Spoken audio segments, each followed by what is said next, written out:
सैया बहुते कमरिया पिराला बुझाला घरे लल्ला है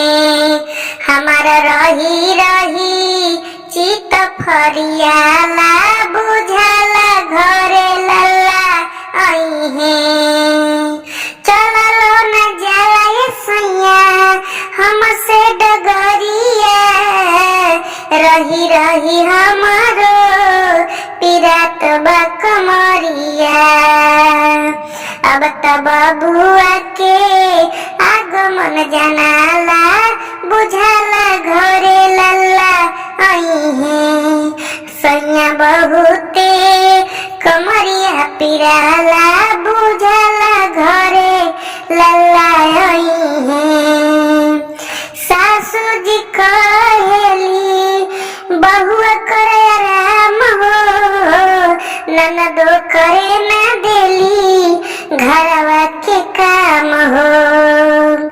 नाही पीसे देली सिल पे मसाला बुझाला घरे लल्ला है सैया बहुते कमरिया पिराला बुझाला घरे लल्ला है जाके ले आ दे सैया एगो झुना झुना कुछ दिन में आई है घरे सुंदर लला नावा सोहर गाव ताटे सगर मोहाला बुझाला घरे लल्ला आई है खपड़ा खाए के सैया बड़ा मन करे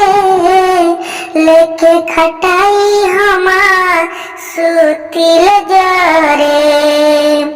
पूरा घरवा में भइल बाटे हाला